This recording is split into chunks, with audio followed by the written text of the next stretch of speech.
Hi, it's Julia. I just want to make sure you guys can hear me. Is anyone out there? Yep, we hear you loud and clear. This is Kerry. Yeah, Okay. right, we can hear you. Thank you.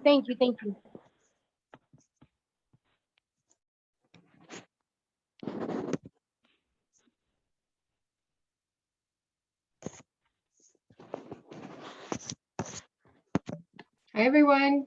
Good morning or good afternoon now. Oh, good afternoon. Let's see. Just wanted to make Everybody hear me? Testing. Yep, we can hear you.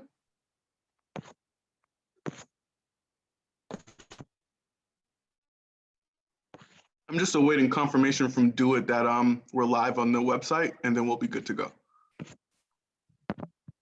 I see Tim Davis is here. Anyone from the BRA? Can you hear me, guys? This is Devin. Can you see me? I don't know if it's working. No. Hello? We Hey, Devin, I you, can but hear. not I can see hear you, Devin. Okay. You can't see me though? Hold on.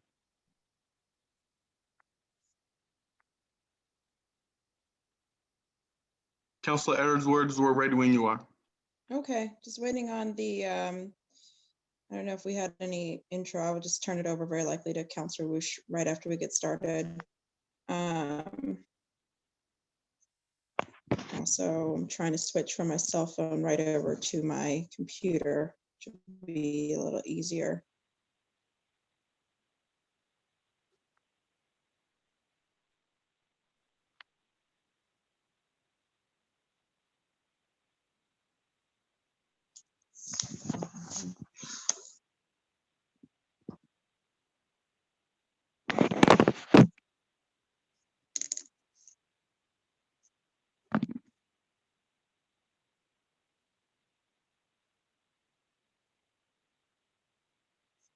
Just 2 more minutes, guys. Sorry for the headache. Council, can you see me and hear me now? Is it working? I am Yes, that's great. for the Boston Thank you. for me to see you. Carrie, have you been admitted?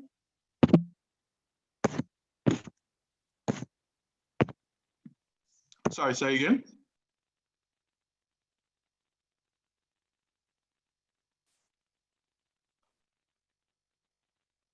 I'm not even hearing myself.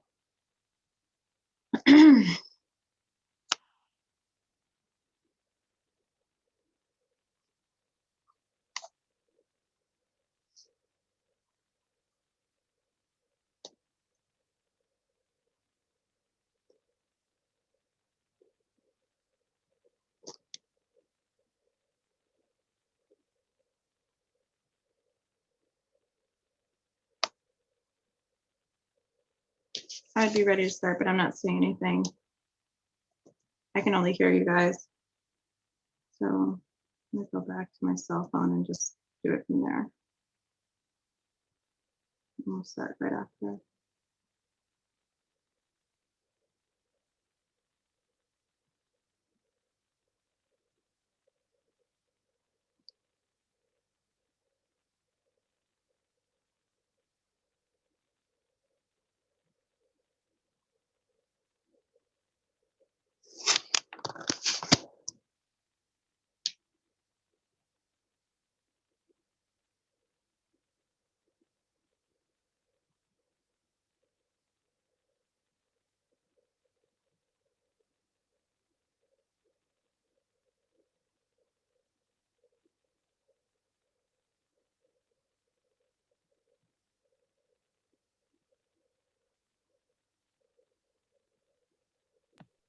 I'm going to switch devices real quick. Could someone let me in the, oh, thanks.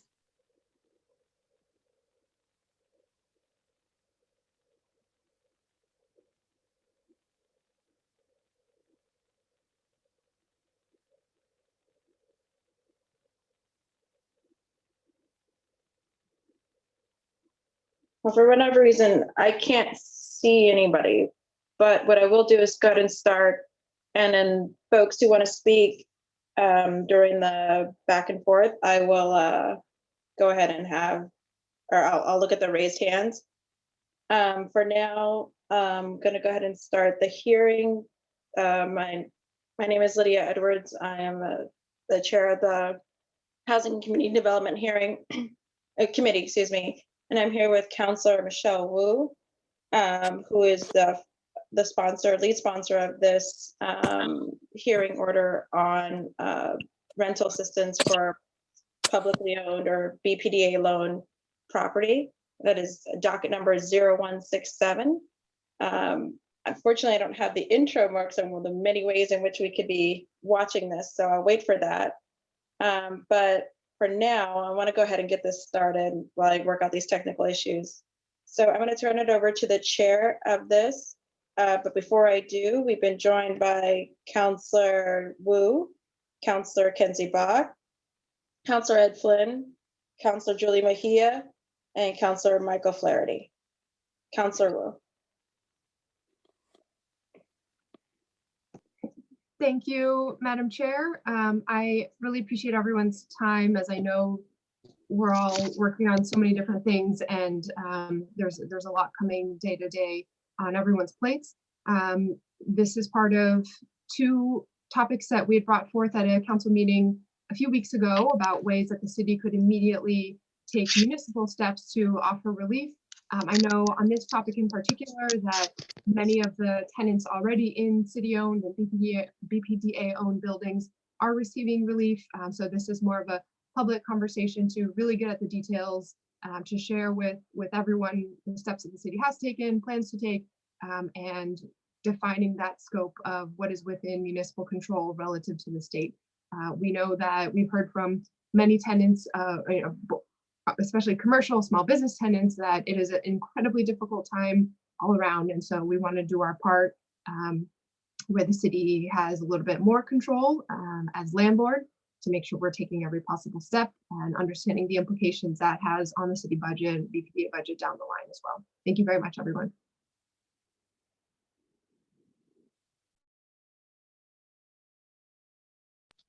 Unless my other colleagues have some introductory remarks, I'd just like to hear from the administration and go directly to them. So I don't know, I'm scrolling through pictures to see any hands raised for intro remarks.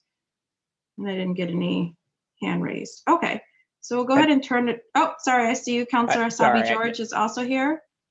Just saying you're here. Okay, got you. Okay, I believe Madam that's Chair, Councilor, can you, Devin is trying to speak. Councilor, I don't know how to raise my hand in the Zoom meeting, but I'd love to give an introductory remark if I may. Absolutely. We'll just turn it over to the administration after Devin, then Tim, then Donald, whatever order you guys like to speak. Go ahead. Great, thank you very much. So thank you, Chair Edwards and members of the council for calling this hearing on this important topic. For the record, I'm Devin Quirk, Director of Real Estate for the Boston Planning Development Agency. And as you're all aware, the COVID-19 pandemic has created unprecedented public health and economic challenges across the entire globe. Here in Boston, Mayor Walsh, this council, and leaders across city government have been at the forefront of responding to the challenges that the pandemic is placing on our businesses and the residents of our city. As a major real estate owner in Boston, the BPDA is also seeking to use our position as a landlord to help those in need. 2 weeks ago, we launched a program and process to allow our tenants to apply for deferment of rent payments to the BPDA. Across the real estate industry, many commercial tenants have suffered sudden and dramatic revenue loss. BPDA tenants are no exception to this. Our tenants fuel Boston's economy and create thousands of jobs for Boston's residents. And as an agency, we're committed to them. In case any of you aren't familiar with, or anyone watching is unfamiliar with the BPDA's real estate portfolio, we own 13 million square feet of land across Boston. Our largest holdings are in the Charlestown Navy Yard and the Raymond L. Flynn Marine Park in South Boston. We currently lease property across 142 different commercial leases.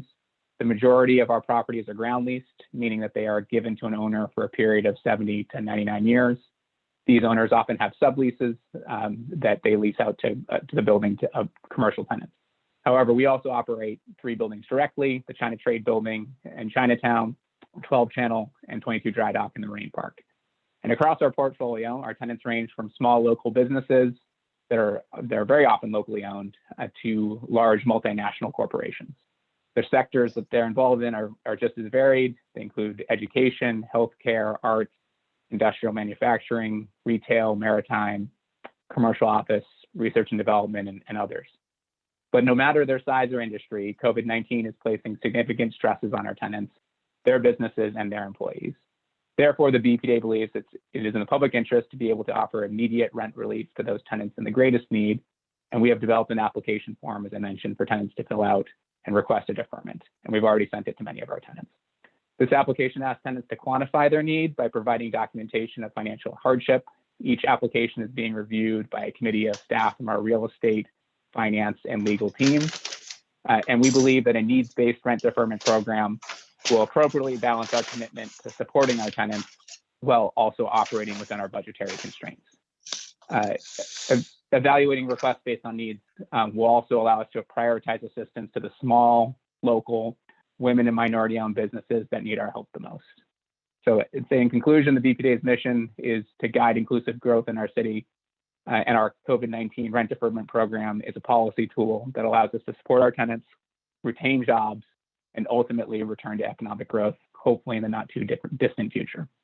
So on behalf of the BPDA, I sincerely appreciate the council's interest in supporting local businesses and our commercial tenants who are so critical to the economy of our community. And I'm happy to answer any questions today. I don't know if I'm turning over to Donald or Tim for them to give a quick opening statement or if we're going to questions, but thank you very much. And I'm glad to be here. Donald Wright is going to speak on behalf of the Department of Neighborhood Development. Thank you. Yes, and thank you. My name is Donald Wright. I'm the Deputy Director of Real Estate Management and Sales in the Department of Neighborhood Development. Real estate inventory managed by the Real Estate Management and Sales Division of the Department of Neighborhood Development comes up to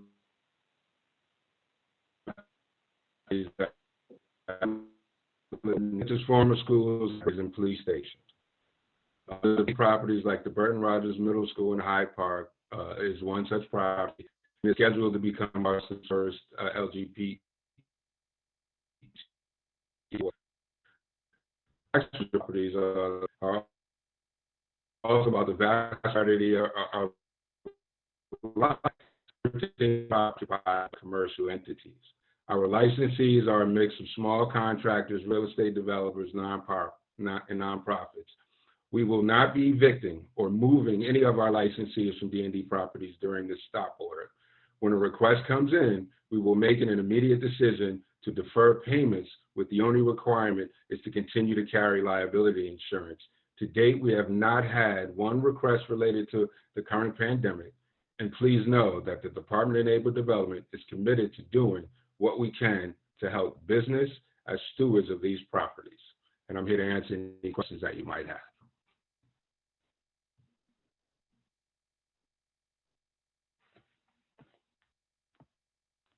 Tim, did you have any comments or did you want to intro? No, I'm just here to kind of back up D&D if there's any specific questions. But I think it was a little bit hard to hear a little bit of what Donald said. I think one point was that, yeah, I think the one thing that he said that was important that you probably didn't hear was that there's only 13 properties with commercial entities For that D&D? the D&D has in its portfolio. Yes, Okay. there's only 13. Okay. I'm going to go ahead and turn it over to the lead sponsor, and then I'll go in order of arrival for questions. We've been joined by Council President Kim Janey in the meantime. Thank you so much. Go ahead, Councilor Wu. Thank you, Madam Chair. Thank you, everyone, for your presentations. And again, Donald, I'm sorry if I end up asking questions that you had said that it seemed like the tech was cutting in and out a little bit, so I think we missed a few sentences here and there. So I'll start with Devin. Okay, so you had mentioned that the BPDA has already reached out to all tenants and created a deferral program. Could you just talk a little bit more? What is that time frame for deferral? You know, what happens? Anyway, let's just start there. Yeah, so anyone who's requested, we've sent them the application form. Like I mentioned, the needs-based application form. So we're asking them to fill out, provide some financial information, document the hardship, give us tax returns, a forecast of revenue impacts, et cetera. Right now, the application form is for rent due in the months of April, May, and June. So we're trying to that's the fiscal year we're in. So we want to close out. We understand what the budget looks like this year. we can certainly entertain requests beyond that. We'll probably send out a new application form for FY21 impacts. So right now it's April, May, and June of this year. So, but what that means is that, let's say, so could you give an example of a building in which a tenant has applied? Yeah, so several tenants in our 12 Channel Street building. It's a mostly industrial building in the Marine Park. So we have some office tenants in there. We have a retail first floor. I want to name specific tenants that have applied, but there are tenants in there that are certainly facing hardship. And so they've already filled out the application form, sent it back, told us like this is what their gross receipts look like. This is what the cash they have on hand. This is what their forecasted revenue looks like. And what we've asked in the application form is for them to propose what they need. And so we're taking a look at that. We have a committee of the folks across our agency that will look at that and say, yep, this seems justified, or maybe a full deferment doesn't make sense based on what you've sent, but maybe a partial deferment might make sense. And to anyone we say no to, I'm not anticipating that we will say no to anyone, but if we were to, it would be because we believe they had the ability to pay and we wanted to save our funds to help those in the greatest need, like I mentioned. So we're trying to make sure that those who really need our help absolutely get it. And so all part of that is also evaluating that so that people who can pay do, so we have the money on hand to weather that loss of And when you income. say full or partial deferment, does that mean that it'll just be due July 1st then? Or what do you mean by deferment? How long? So yeah, a partial deferment would be, hey, you owe us, you pay us 50% of your rent instead of half your rent, right? Or instead of all your rent. But when is in it terms due? of when is it due, that's also a decision we'll make tenant by tenant. I think at a minimum, it would be due in FY21 across the whole, spread across the whole 12 months of FY21 would be the sort of soonest payment program we would offer. But we're, many of our tenants have all of our tenants have multi-year leases for the most part. We would certainly entertain a multi-year deferment as well if that was necessary. Okay, and are you talking about waiver in any case? Right now, our offer is deferment. I think we know that there might be a forgiveness need for some tenants, and we expect that they might ask for that in the application. But at a minimum, so the BPDA board voted last night to give us the authority to enter into deferment agreements without bringing back each tenant to the board for approval, because we know we need to really act fast. If there was a tenant that truly needed forgiveness, we would bring that under our normal process. We'd bring that lease agreement to the board for evaluation. So at the May board, we may bring, or a future board, we may bring for forgiveness requests.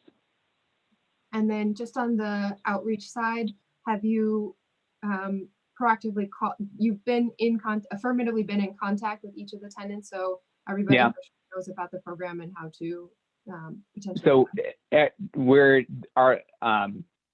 last week there was 24 tenants who we sent the application to ARM to as they asked for it, and last week we haven't gotten all those applications back. So last week we had our leasing managers call everyone and say, hey, how you doing? Do you need some help filling this out? And we'll work with them through it. We want to, like I said, we want to be able to offer the assistance to anyone who needs it. Okay, so 24 have said they're going to apply, have basically pulled the form so that they can apply.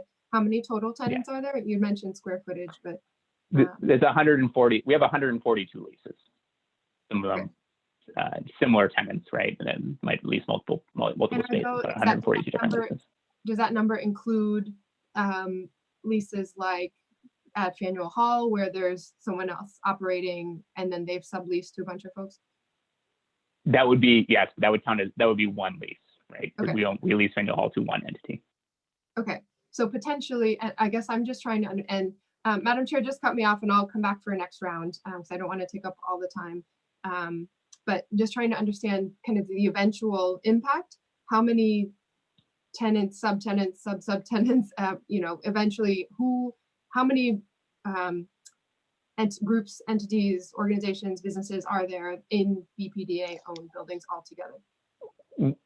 I think the best way to answer that is there's 142 leases, right? So that would be the maximum number of entities that we could enter into agreements with, because we can't enter into agreements with an entity that we don't collect rent from. So there's 142 rent paying lease agreements. That's as far as we could go.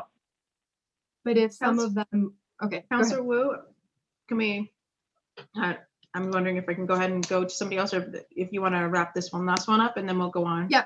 Yeah, Okay. I'll do one more for Devin and then focus on D&D for the next round. So just in terms of looking back, so what are your plans for once the application period closes, or once you've gotten all the materials in from your tenants who will be applying? When will that be made public in terms of how many of those tenants have received relief, to what amounts, and by what date, since there are so many individual negotiations, and Yeah. make sure that there's kind of accountability?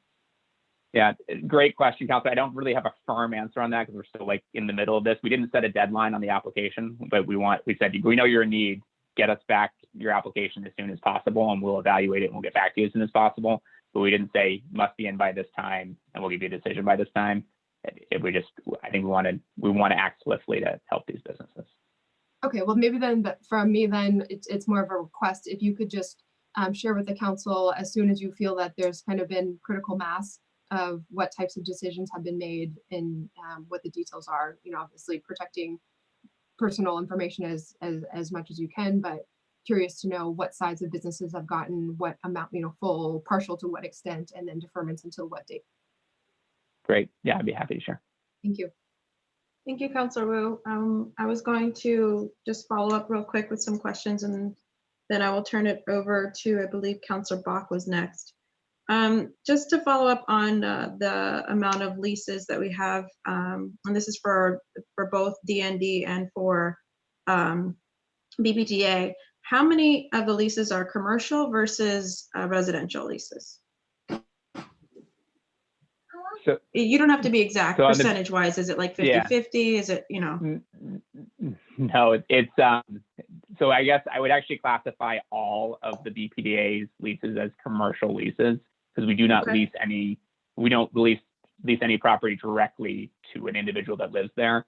But there are a very small number, I think, but that's probably not the way, that probably doesn't answer your question. A better way to answer your question would be to say I think I have the number on hand, I can look it up. I think it's maybe 10 of those 142 in that ballpark that are multifamily residential buildings. And so those but in general, that's one lease to a residential owner.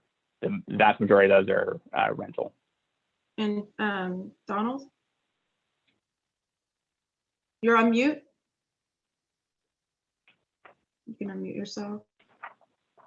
And out of our list of 13, Counselor, it's a mix of small contractors. We have some nonprofits, and most of it, to understand this a little bit more, is our licenses are temporary in use. They're no long-term license. They don't exceed greater than months.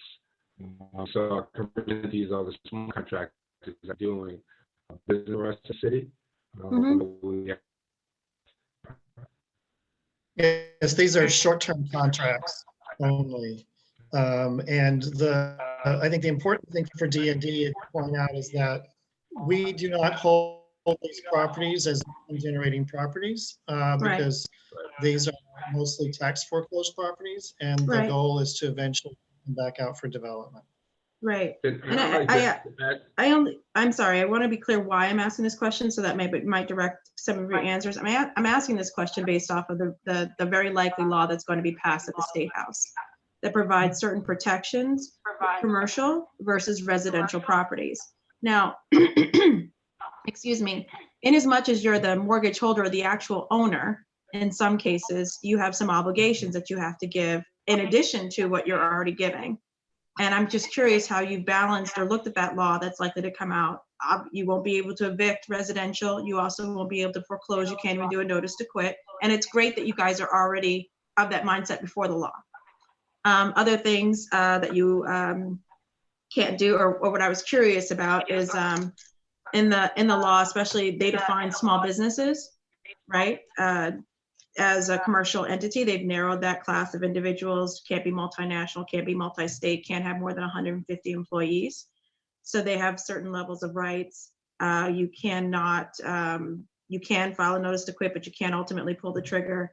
You can't assess fees on them and all these things. I just was curious how you are looking, or have you looked at that law as a landlord? The other thing is, do you hold mortgages in any way, shape, or form? Either entity? Are you a mortgage holder? D&D does No. not. Okay, and BPDA has no mortgage?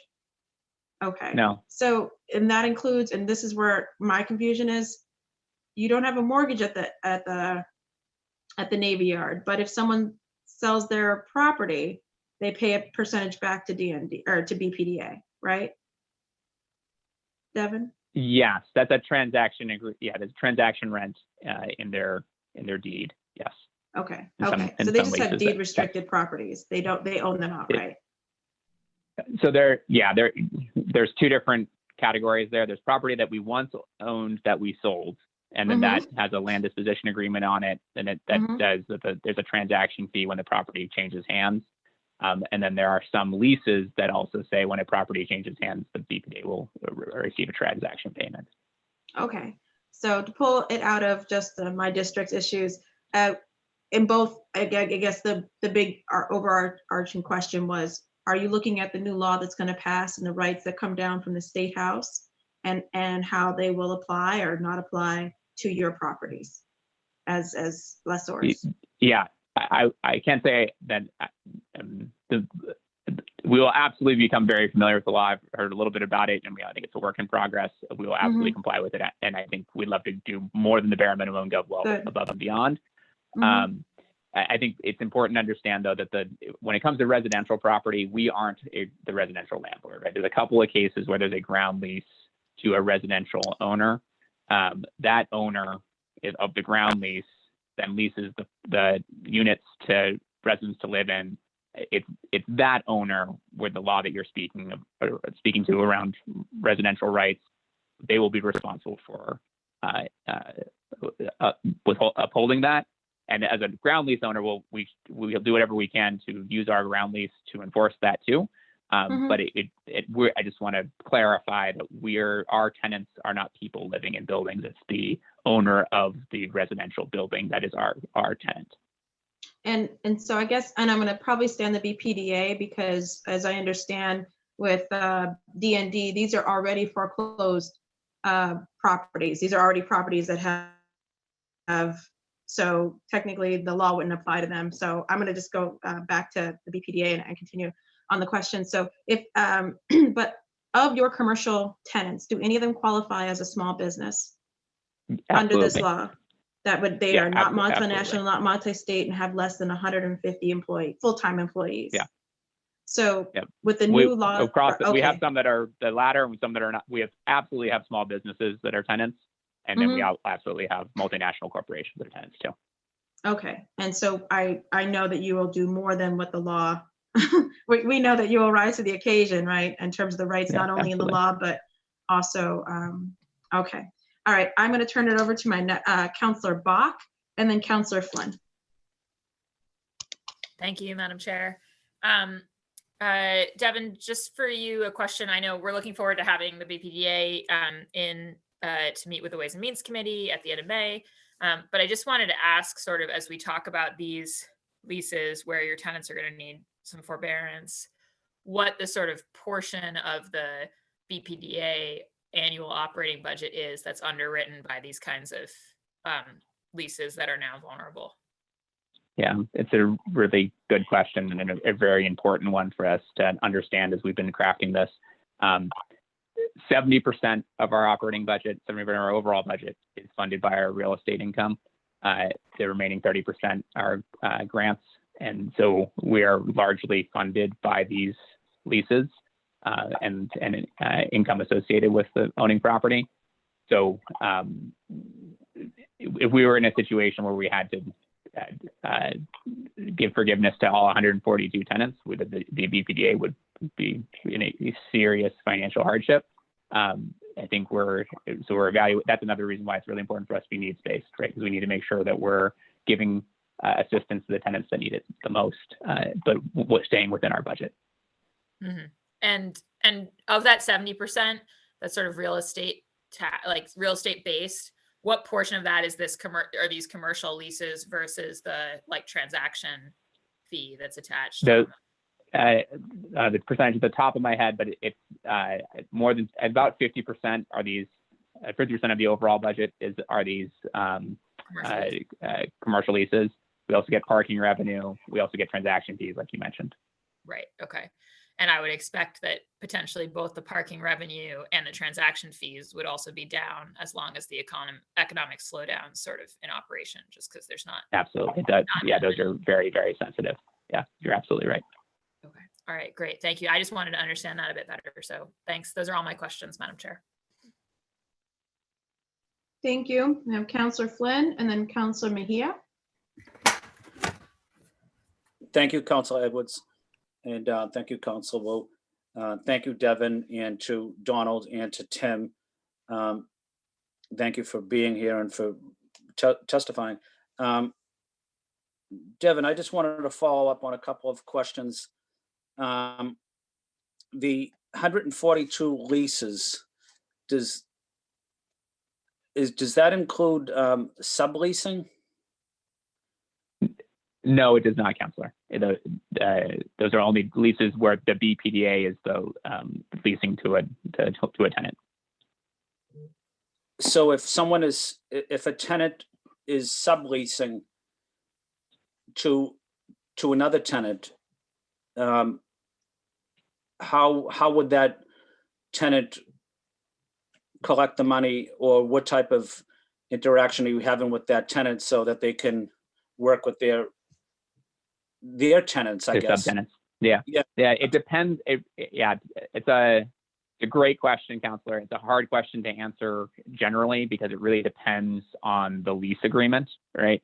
In a ground lease agreement, if you're allowed to sublease the building, there's very little interaction between the BPDA and the subtenants. In some of our, the China Trade Building, which is in your district, the 12 Channel, also in your district, where there are sublease agreements, those leases tend to be shorter. We tend to have some more direct knowledge of who the subtenants are and a more direct relationship with them. And for example, Mass Robotics, their entire business model is essentially subtenancy. There's a small staff there, but what they do is they're a robotics incubator, and they lease space to robotics startups. So we absolutely know that they have all these subtenants as part of their business. So how would you prioritize working with your tenants, the 142 tenants? How would you prioritize your work with them in terms of how would you collect rent from the subleases? And the reason I'm asking for it is, I don't want to see people be evicted like you don't either.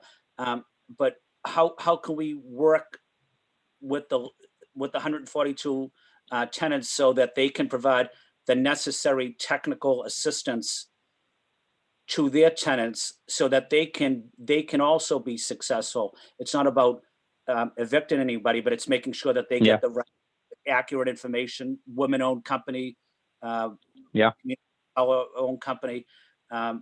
So how can we make sure we get to those subleases as well? Yeah, a great question. I think in spirit, we want to do that. We want to protect all the jobs we can, protect all the businesses we can. I think that the answer might depend more specifically on the tenant and the situation. I guess at the end of the day, we can only forgive the rent that is owed to us, right? So we can only forgive rent to tenants, but it would stand to reason that if we were able to work out a deal with a direct tenant, that tenant may be able to work out a deal with their subtenants. So I think we want to engage in that, but exactly how that plays out and how do we make sure that is actually what happens, right? We wouldn't want to necessarily give a break to a tenant for the purposes of retaining a subtenant if that break is not then passed on. So I think it really does depend on the agreement. I think that a good answer to that is that we anticipate that any one of these rent deferment agreements that we strike will then will enter into a new lease or an amended lease. So we'll have an enforceable mechanism to enforce the agreement that we come to. And if that has something to do with subtenants, we can do that in that new agreement. Thank you. My last point or question, if you don't have the answer, that's okay.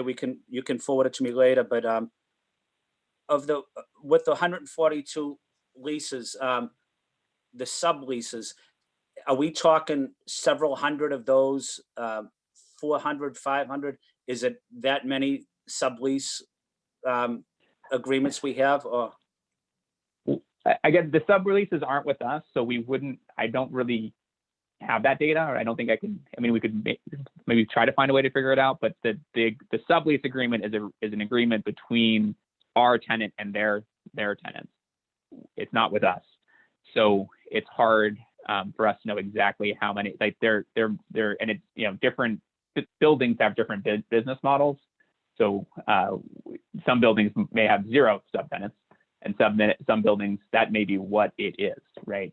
A residential building, it's all subtenants. That's the business model. So it's hard. It's a hard question to answer. Thank you, Devin. Thank you, Donald, and thank you, Tim. Thank you. Thank you, Councillor Flynn. Up next, we have Councillor Mejia and Councillor Flaherty. Councillor Mejia. Can you hear me? Yes, we can. Oh, okay, great. Thank you, Madam Chair. So I do have a few questions. I'm trying to understand the process a little bit. So would you be able to tell me how many businesses are leasing through the city that are a minority business and women-owned? I don't have that number off the top of my head. I know we have many, but that's a number we could try to research and get back to you on for sure. That would be helpful because I'm just curious in terms of the type of support that we're offering some of our most vulnerable businesses. Can you help describe the application process for getting a lease with the city? And the reason why I ask is it available? Is the information available in other languages? Yeah, so I think it depends. That's a great question. So the original process to get a lease, it really depends on the building, and many of these leases have been around for 30 years, right? Some are brand new. We struck a few months ago. Some of them, the same tenant, been there for 30 years. In general, there are probably 2 paths to getting a lease. One is for a ground lease of an entire building. We will put out a request for proposals. There's a whole, usually leading up to that, if it's a building we currently own, or space we currently own, like in Nubian Square, we have a planning process around what we want to see the future of that property look like. That is obviously translation and services and multiple language that lead to that in that planning process. That eventually culminates in a request for proposals. The proposals are brought back. We evaluate all the different proposals with the selection committee. We do that in consultation with community members, or even led by community members in some cases, depending on where the property is, and then we enter into a lease. So in that case, I think in current conditions, yes, there's a lot of translation services available. In a sort of if we're leasing one of our direct lease buildings, we're generally going out to the market, putting it on in real estate listing services. I think we can always try to improve on our ability to reach out and find great tenants that are local businesses, that are women-owned, minority-owned. I think in some cases that's translated, but I think we could probably do more of that. Yeah, thank you for that. And I'm curious, I'm going to talk specifically about the Bruce Bowling building. That's a building that I spent a lot of time in, and I have seen the rotation of businesses that have come in and out, and I'm going to, some of it is just probably the slow business, and I'm just wondering how much of it is the fees in terms of how much they have to pay to occupy that space. Can you give me a sense of what it costs to rent out I forget which business. There's been several businesses that have gone through the Bruce Bowling building. One was it was a coffee shop, and then it turned into something else. Just wondering what's the cost to rent space there? So that's not a BPDA building, so I wouldn't be the right person to answer that question. That's, I think, property management does that directly. Well, that's Michelle's fault because she used the screen, the city. That backdrop got me all confused. I did like the background. It was a good background. Michelle, you got me confused, got me thinking that's one of our buildings. But okay, fine, forget that question. I'll take that back. It is a city-owned I building. You are believe it's correct, owned Councilor. by the school department. It is one of our building. Yeah, it's a big focus of Yeah. the hearing too. Oh, so then wait, then you have to answer my question. I want to know what it costs to rent space in that building. So Neil, I do you can't answer wanna- the question, Councilor. Go ahead, Tim. Yeah, neither D&D or BPDA owns or controls the bowling building and do not have that information. Neil from IGR, and we can certainly work to get that information to you later. Okay, well, I'm sorry for not being prepared to identify which buildings you do own so that I can No, get that's, you for those, but that's okay. That's another time. I do have. I appreciate your question. I appreciate getting a list of what those buildings are at some point, just so that I can be more thorough in my questioning here too. But for now, I do have some other questions that I am intrigued about. Beyond rent relief, what more are we doing to empower businesses operating in BPDA-owned properties? I'm just curious in terms of beyond the relief, how are you helping restaurants transition into a takeout? Are you providing any of that type of support to keep our businesses afloat? Great question, Councilor. I think I would really defer to the Office of Economic Development for that one, because I know John Barrow's team is doing a lot of work in that category. And what we've done is referred all of our businesses to them and to the outreach programs the Office of Economic Development are doing, because I think they're really the experts in that space. We're trying to be a really good landlord and get them access to resources, but we're not necessarily the best, most equipped to create a new small business technical assistance program, because that's what Office of Economic Development has expertise in. And so, I'm sorry if this is not for this place, and I know the chairwoman there who's watching me will let me know and put a pause to this, but I'm just curious, when I think about what's happening in COVID-19, I really want to have a discussion beyond COVID-19 and what are we putting in place to support small businesses to thrive beyond this situation. And so there are a lot of small businesses in the city of Boston that don't have, QuickBooks or, all of these big tools and access to these materials to be able to apply for some of the funding resources that are available. And I'm just curious as to whether or not you all are in a position to not so much to help support these organizations in terms of technical assistance, but be able to waive or give them a reduced rent after the June period is over so that they have some time to recover. So I really agree with you on that. It's great question. I think, I guess, putting COVID-19 aside and for a moment, I think we're really proud of the tenants that we have. We have some great small businesses. We have great educational institutions that are our partners. We have plenty of leases that are drastically below what the market value is for space, because we want to have great nonprofits thriving in our city. We want to have great small local women and minority-owned businesses succeeding. We had Urban College as a tenant of ours, Chinatown Main Street. We've got a lot of great industrial businesses that are incubating space. We do a lot of below market deals for affordable housing. So I think in concept, we're really excited to use our real estate to make Boston a better place and to do great community development. And then when coming out more specifically, what can we do after June?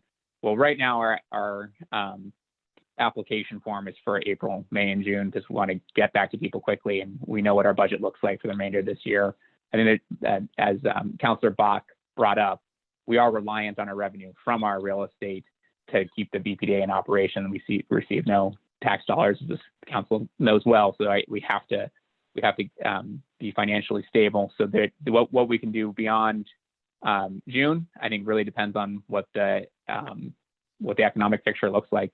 And I don't think anyone has that answer yet, but we will remain very committed to our tenants.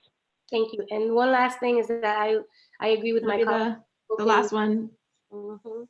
My colleagues that have already spoken earlier, I do think that I would really like to see some sort of accountability sheet where we get to see who's applied, who's been approved, what the tracking process looks like. I also would like to know why people have been denied or have not been supported, just because it helps inform our thinking and it also helps provide feedback to folks so what they can do differently. So I would advocate for something like that to be shared publicly, would be really helpful. And I yield my time and I wait for the next round of questions to ask some more. Thank you. Thank you. So we have Councillor Flaherty, then Councillor Sabi George. We've also been joined by Councillor Arroyo. Thank you, Madam Chair, and thank you and good afternoon to Donald, Tim, and Devin.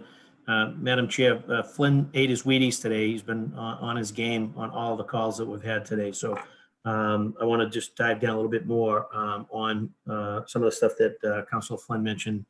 Devin, you had, I was just following closely, but you had made a statement that the BPDA does not necessarily know who is subleasing the space of city-owned property.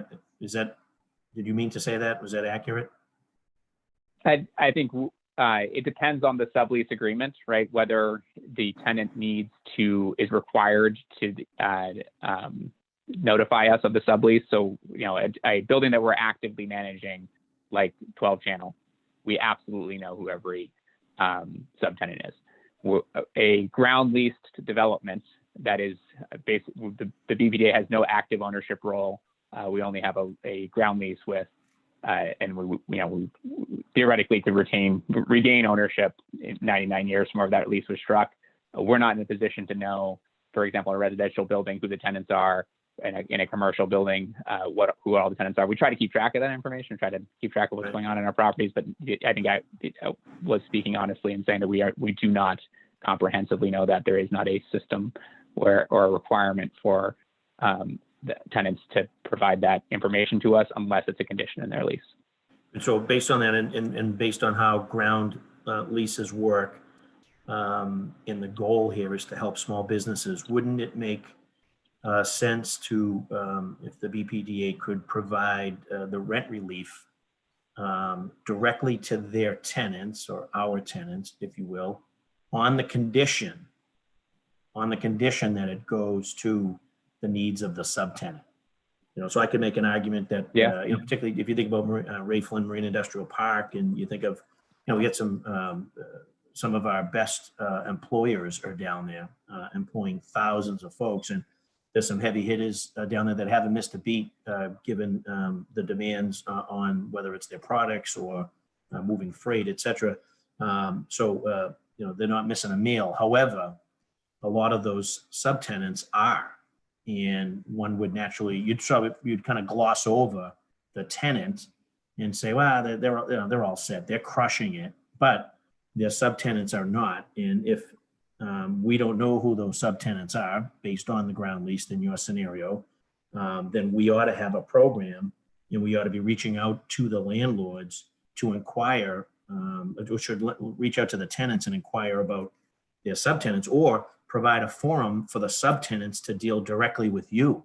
You might have a subtenant that doesn't necessarily get along with the tenant, your tenant, but a suck and wind, and have really no access or means to kind of jump over the tenant and get direct access to the BPDA. So again, if the goal and the intention and the spirit here is to try to identify and help our small businesses, and if we have a little bit of a mechanism here, particularly on the ground lease side of the house, where there's an obstacle whereby BPDA doesn't really have any access. In some instances, your testimony says that we might not even know who they are. Those poor folks really have no real vehicle for relief, if you will. So that would be my argument there would be, we need to, in moving forward, and whether it's through this hearing or it's through BPDA policy, there has to be a mechanism by which the BPDA has the ability to deal with a subtenant, particularly in the ground lease scenario, that allows, particularly in instance of the devastating impacts of COVID-19 on our small business. So I guess I'd like to get a sense from you as to, is that possible for BPDA to have a policy where either A, you're going to allow subtenants to deal directly to, you had mentioned at the beginning of your comments that they fill out forms. So, but I would assume that a subtenant in a ground lease situation, either A, doesn't even know that those forms exist, or B, is kind of technically precluded from filling out those forms because they're a subtenant, not a tenant. So therein lies a little bit of an impasse that if you could sort of help sort of canoodle through that, I think would be able to identify some of those small businesses that we're trying to help, and we're giving them an avenue to get that type of help. Yeah, it's a great question, Councilor. Great idea. I think we'd love to pursue it. I think in some cases, with some of the very large buildings where there's a lot of subtenants. There's in some cases where even in a ground lease, some of the big buildings in the Marine Industrial Park, the Innovation Design Building, for example, they are required to notify us of their subtenancies as a condition of the lease. So in that case, we know who those subtenants are. There is a forum. There's a potential to be able to reach out to them. But in other cases, there really isn't. But one point you brought up, which I just really fundamentally agree with, I think that the idea of conditioning our relief for any tenant that has subtenants on relief to those subtenants is an excellent idea, and I think something that we could enforce in lease modification agreements. So, in terms of how to take what you propose and create a larger system around it, I think we'd love to work on that together and reach all of those tenants in need, subtenants in need. And Devin, another situation could be Councilor yes, last question, Madam Chair. Yeah, okay. Another situation could be a tenant that doesn't particularly care for his or her subtenant, and quite frankly, hopes that they go belly up, because if the market turns, they may have an opportunity to fetch a new subtenant at maybe a higher rent rate. And so I want to make sure that we're cognizant of those situations where if we have existing businesses that are adding value, and particularly when I think of the Ray Flynn Marine Industrial Park, the diversity of businesses down there is phenomenal. You may actually have a subtenant that doesn't necessarily sort of maybe jive with the tenant's sort of bigger play or bigger plan. And that tenant will basically just allow the subtenant to bleed. Instead, wait, hey, fill out this form. Or, hey, you know what I'm going to do for you? I'm going to reach out to the BPDA. They're giving assistance, and I'm going to have it pass through me. So I would want to make sure anything we do, we're reaching out to these subtenants, but also that any relief that we're bringing to the tenant, we're making it conditional that they identify who their subtenants are, and they kind of identify what their subtenant needs are, so that whatever aid and assistance that we're providing is getting to the folks, quite frankly, who need it the most. And so I can see a couple different scenarios under that ground lease situation where either A, we don't know who the subtenant is, or B, you might have a tenant blocking the subtenant from gaining access and resources. And I just don't think that would be right and fair. At the end of the day, it's city-owned property. We ought to know who these people are. We ought to know who their subtenants are. And we ought to make sure that whatever relief mechanisms are available, whatever forms need to be filled out, that they're distributed fairly and equitably throughout the tenants and the subtenants. Thank you, Councilor Flaherty. Yeah. Thank you. While I don't know if you guys had a response, but while you're thinking of it, I want to just announce we've been joined by Councilor Liz Braden. On deck would be Councilor Asabi George, Councilor Janey, and then after that, Councilor Arroyo, and then Councilor Braden, and then we'll be going into the second round. So Devin, if you had any comments, and then we'll just turn it over to Councilor Asabi George. Yeah. Councilor Flaherty, I'd just reiterate that we agree with you. Want to reach every tenant in need and subtenant in need, and whether we formally know who the subtenants are or not, given what the lease agreement is, I think informally, whether through just relationships and knowing what's happening on our different properties, I think you yourself or many of our colleagues actually have these relationships with the subtenants. So if you know of anyone in need, let's try and think of a systematic process. But at the same time, I think we should just be moving as fast as we can, as iterating as fast as we can. If we know if someone needs our help, let's get in touch with them and see how we can help. Okay. Well, thank you, Devin. Thank you, Tim and Donald. I'll hang on for further questions. Counselor Asabi George, and again, after Counselor Asabi George, Counselor Janey, and then Counselor Arroyo.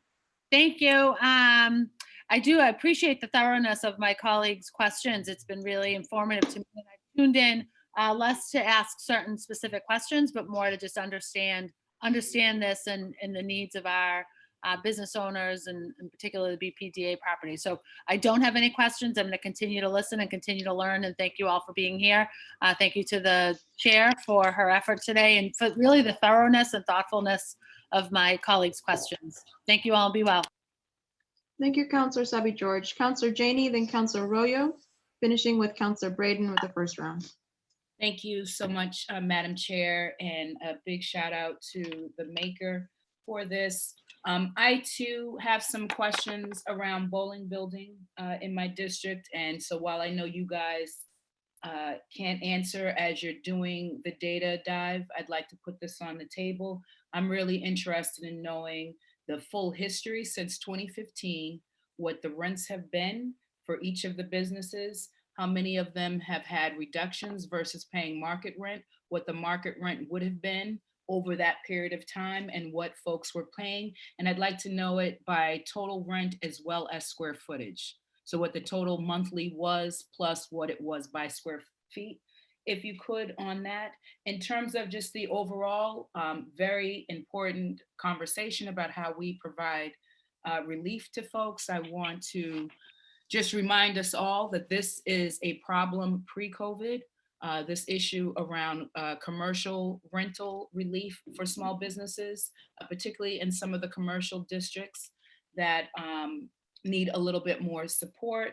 I would be just generally speaking interested in, and I apologize, I did join this hearing late. I was on another call. So if these questions were already covered, I'm happy to review the tape.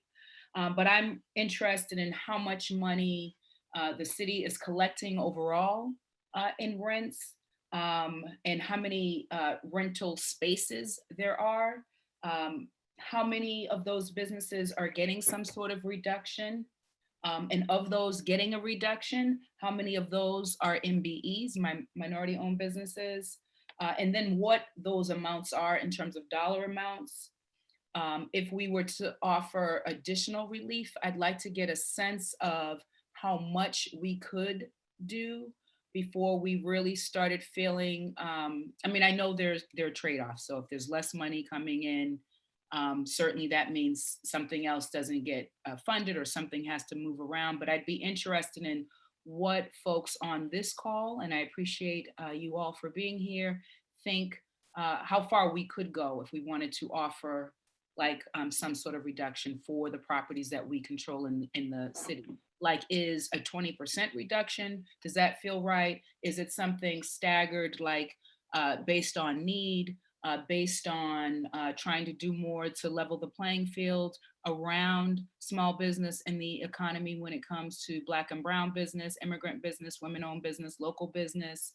And then the question around subleases. I know the question came up, but it's not clear to me, and maybe it was answered, how many of the businesses are kind of subletting to other folks. Thank you so much, Madam Chair, and thank you again, Councilor Wu. Thank you. Go ahead. Thank you, Devin. Councilor. That was a very comprehensive question, and I think we can dig into the data for you to get to the root of some of those. Maybe one high-level answer is that there's really three entities across city government that lease property. There's a BPDA. I'm not speaking on behalf of Donald and Tamara here from D&D.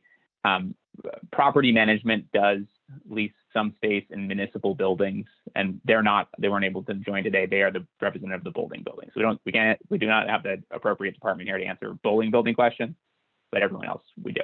No, I understand that. I heard that response when Councilor Mejia was asking about it earlier. I just wanted to offer some data points that I'm looking for as Neil or whomever follows up that ask.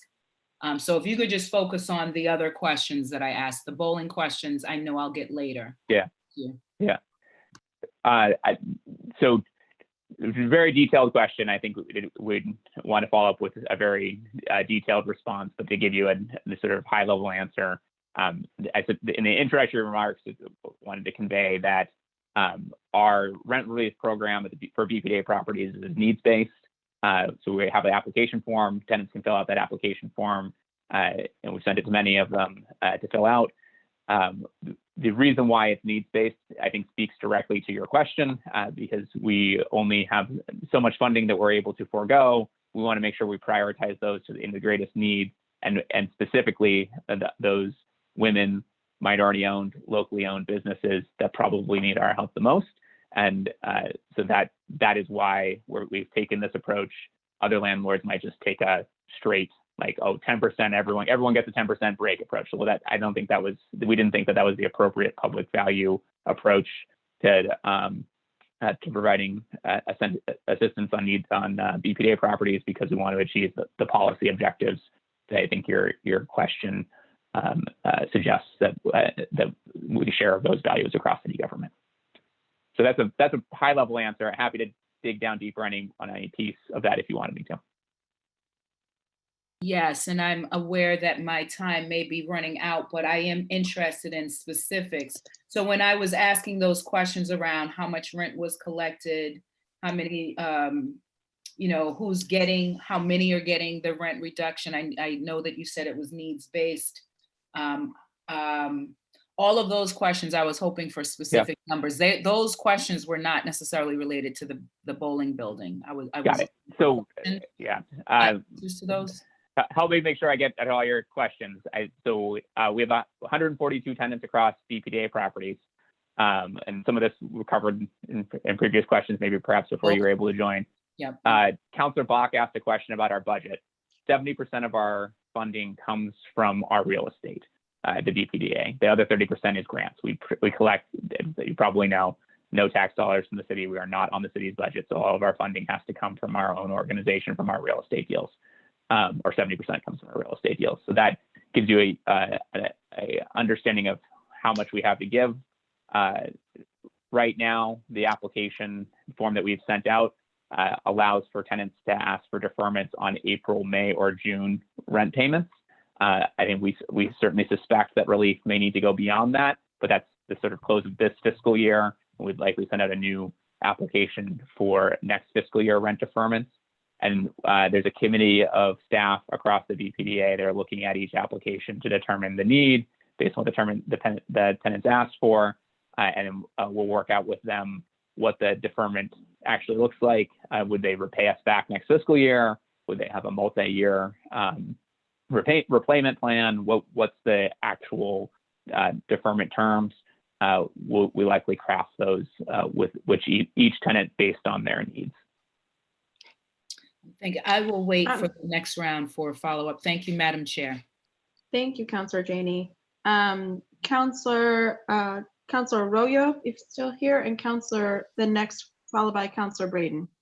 Thank you, Madam Chair. And so I heard 142 tenants. I had some general questions you may have answered already. I did join late. And so if you did, I have no problem just going back after this and looking at it. But out of the 142 tenants, do we know how many of them are actually currently closed and unoperational? I don't have that number, no. I don't know. I would presume the majority of them, since the majority of the city is sort of closed, but we don't have a mechanism by which we're tracking what degree that they're open, have they been able to move their businesses online. Like I likely missed the opening statement where I described our real estate portfolio, because we span a broad variety of sectors. So we have a small handful of residential leases, all the way up to multinational corporations, to small local businesses that are retail oriented. So certainly the retail oriented businesses are closed. The commercial office tenants are probably not going into the office, but they might still be able to continue their operations. Most of the industrial manufacturing tenants that we have are likely not manufacturing right now, or they're manufacturing at lower production level. So it really is it's a really tenant by tenant question. We could probably answer it on a tenant by tenant basis, but it's hard to answer in a global way.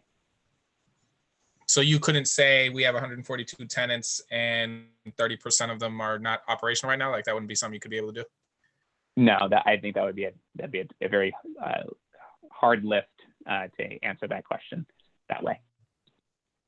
Okay. In terms of the 142 tenants, how many of those tenants are actually people of color and separately women? So that question was asked. I don't have that number off the top of my head, but we certainly have many women, minority-owned, local-owned tenants, and then we have large multinational corporation tenants as well. I don't have the number ready for you, but I'm happy to follow up with that. All right, I'll be asking for follow-up on all of these actually, but in terms of the tenant relief, has anybody not made their rent? Have any of the 142 tenants not made rent? So technically, April rent payments are due on April 1st.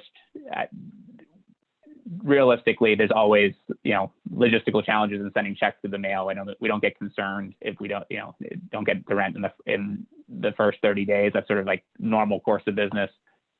So it's hard to say right now who hasn't paid the rent, because I can tell you that I do know that 55% of our rent has been paid for April, but that's sort of normal that it wouldn't all come in by the middle of the month. I wouldn't be able to really tell you until really early May. So I got a little bit of time, so I'm sorry I'm cutting you off so much. But in terms of the 55% that we have in for April, let's say in February, what would be normal around this time in a percentage? Would you know that pre-COVID, what we would be looking at? Is that or is that off the top of my head? We have that data. I don't know on whatever where we're at, April 17th, at the 17th of the month, what's the normal percentage? I'm sure our finance team knows that. We are certainly behind because there are these tenants that we've told, you don't have to pay, fill out this application instead. But we won't know. I think that's why we're tracking it so closely, because we want to know who are the tenants we have not reached yet, to get them, helping them fill out that application so we can get them the assistance they need. Can I just ask, when you say tracking it so closely, what are you tracking closely? As soon as we get a check in, we have a central spreadsheet where it's like, okay, these people, they paid, they're good, we're okay here. We got to reach out to this tenant and get them the application form. We're tracking every tenant that has an application form, so we know we're expecting it to get it back. So how many tenants have an application form? 24. So out of the 142, just 24 have asked for or been sent an application form? Yes. Yeah. And is it basically they have to request it, or are you guys proactively sending it to folks who just haven't paid yet? We're not proactively. We're sending it to them when they say they want it, right? Because there's plenty of people who have it, who we asked them if they want it, they said no. But anyone who we've sent it to, we're following up with, make sure they get assistance to fill it out. And I think we haven't quite determined of the delta between who's paid and who hasn't paid. We're trying to reach out to everyone, have a conversation going. We would intend to be very proactive in hand-holding everyone through. We're not want to, like I mentioned earlier comments, want to be very tenant friendly and assist them in any way they need. And just my final question for this round. We did a bunch of small business surveys, I'm aware. Do we have any data on how many of your tenants are actually looking at never opening their doors again? Have we any data on how long they can actually hold out in this current economic crisis? Have we done any of that? I think we'll gather. So many, John Barrow's team did send their survey to many of our small business tenants, so we could get that data through there. But I think the way we will gather that data is through the application form. Presumably anyone who can't pay rent now are those of the tenants that are most at risk of closing the doors more permanently. And that's asking them to craft their financial picture, give us a forecast of what their future revenues look like, their pathway to reopening, is something we're asking, and something we'll get back through that process. And then just to wrap up all of those questions, when will we have that data? And are you going to track the women and people of color that are actually looking for this? Okay, because that was it, right, Councilor Arroyo? That's it right there. I'm gonna mute. Okay.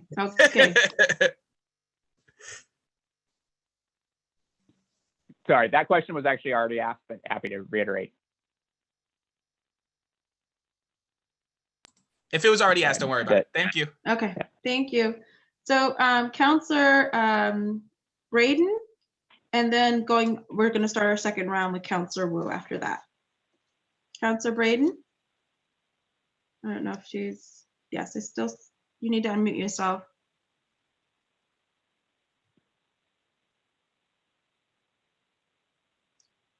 If Counselor Braden is not here, I'm going to just go ahead and go on, start the second round with Counselor Wu.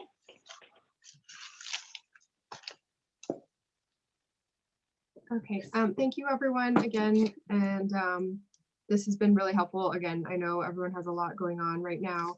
I want to echo the calls for information on the bowling building.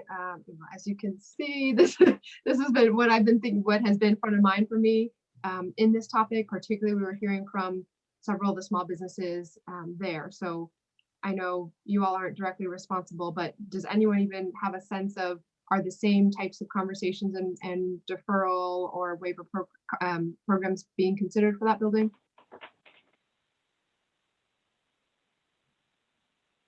This is Tim David. I'm not aware of any such conversations. I know Neil has been in and out of this call, but he's told me to let you know that he will follow up specifically on the bowling building for you and get you information on that. Okay, thank you so much, Tim. And thank you, Neil, as always. So on D&D in particular, I think Donald and Tim, you had said before that there are 13 properties and no one has requested a deferral so far. Was that my understanding right? Yes, that's correct. And I actually have a call next week with some of our smaller contractors. Immediately, if there are issues or concerns, a lot of our outreach is just that we're talking to them constantly, providing technical assistance and responses, et cetera. So we've established this rapport with them that traditionally allows for them to feel comfortable enough, early enough in the situation to say, hey, I might be having some difficulty. Because we're not only going to look at D&D, we also try to look at other services in the city that might support them as well. Okay. And can you just give us a sense out of the 13, what are the types of buildings that people might be familiar with, just so we know? Well, see, most of the stuff that we license out are really vacant land parcels. And I'll give an example of some of our contractors, lot clearance and snow removal. These are very small businesses, one or two individuals, and they have plows and things of that nature. They can't go to the private market and find a place to park these in our city. And so it makes a great deal of sense for us to provide what I like to call a community benefit, because we don't look at this as a revenue driver. I mean, these are very, very small parcels that, some of our contractors are on, but we are licensed to that might be working for water and sewer.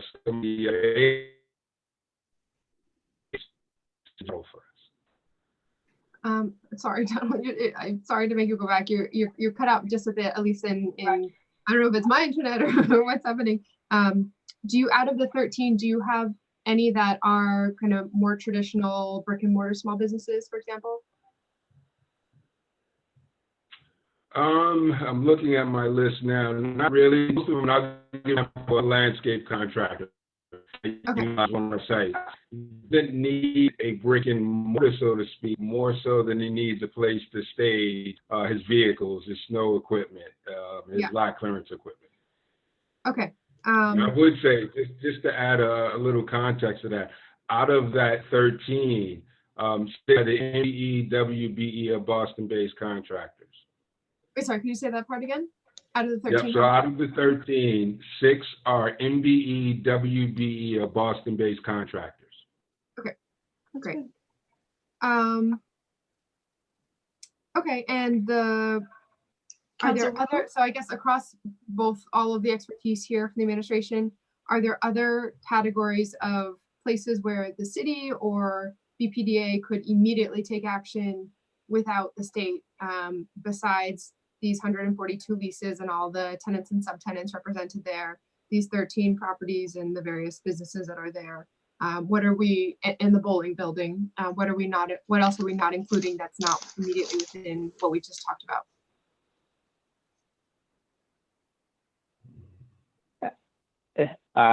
Hard question for, I think, the group here to answer, because we're very focused on our department, so we know comprehensively what we're representing. I don't know. The only other entity that leases property is property management, and I honestly don't know if they have any other lease agreements beyond the bowling building where they have direct leases. Okay. Okay. Then I guess my last question for Devin. Yeah, great if we could just funnel all of the information, the data, and all those requests back through the committee chairwoman, then she can make sure that it gets to the entire council. So that would be much appreciated. And then I guess the final step for me, beyond thinking immediate relief, looking back and accountability on who has gotten that relief and whether that was comprehensive, just in terms of the BPDA and the city having a sort of stake in these properties.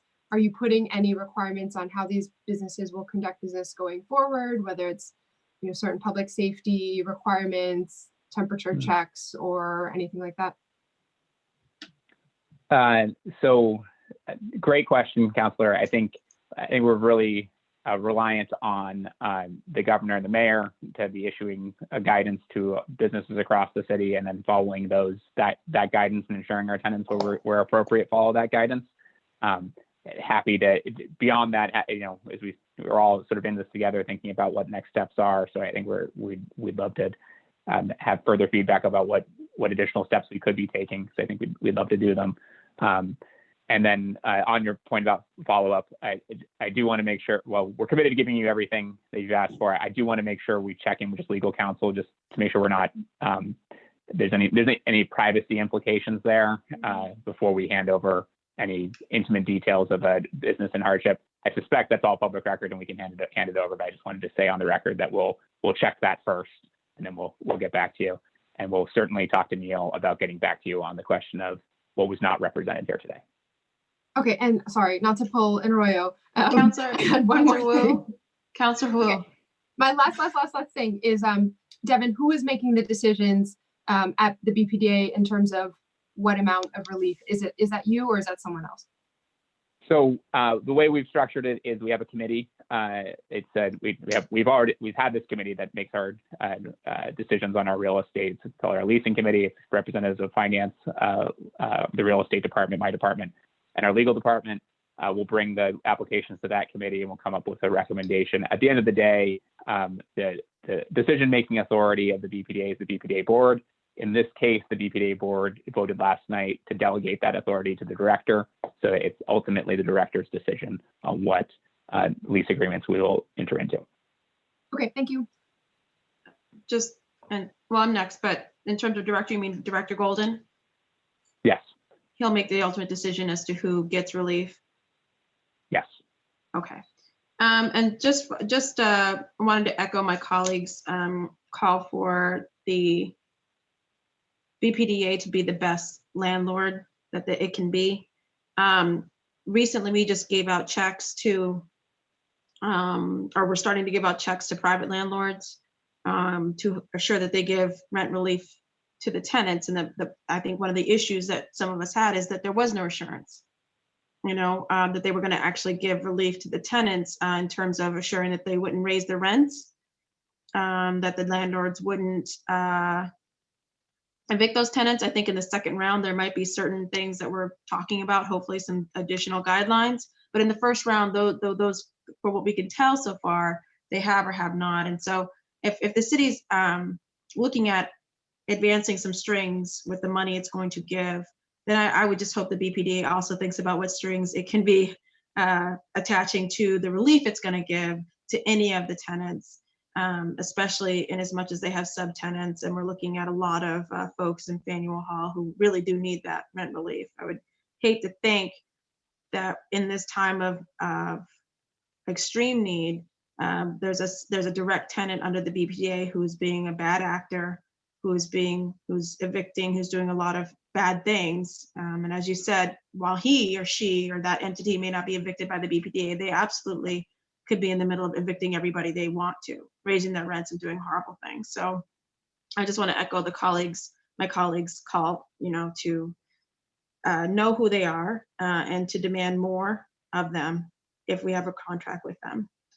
And I know the legal implications of that, Devin, because the contract was written sometimes 30 years before you even had the job. Mm-hmm. And in many cases, I know you have had to look up and find contracts before. And, Yeah, we have Autoport and other sublessors in the BPD or in even Charlestown. So I understand the multiple layers that we'll have to go through that. But if you sit in a position of power in any form, we're hoping that we utilize that power to the best of our ability to help people, including the subtenants. With regards to DNDs, if I understood correctly, then of the 13 properties, your contract, so again, there's no more relief really to be given to them as they are foreclosed. They are tax foreclosed properties. But in dealing with or in addressing the diversity and supplier matters, there's certain services to be given to those properties, whether there's snow removal or if there's small contracts to be given out to them to fix up, to board up, to make secure. And to D&D's credit, if I understood correctly, about half or 6 of those properties are serviced by people of color or women in those services. Oh, that's great. Mm-hmm. That's great. So just on that quick alignment, is that I want to say, or want to highlight some of the work you did to help create that pipeline at D&D, and wondering if that could be replicated over at BPDA. I do recall when I was at D&D, you had gathered small contractors of color to help orient them to the contracting process at D&D to make sure that they knew when the thing was open, the pipeline, and how to apply for it. I'm hoping that is continuing. And then maybe Devin, you can say if that's something that can be replicated at D&D. So first, Donald, is it still going on? And then Devin. Yes, it is can be still replicated. going on. And, Oh, good. and I would like to say it's even more of a citywide initiative at this point. OED is really sort of taking the lead on this after we started a few years back. And I think you may remember we had a joint venture workshop, and we've done sort of all these things. And we realized that there was a pool of folks that we could tap into. And so we basically created this sort of funnel or supply chain, if I like to say, of them.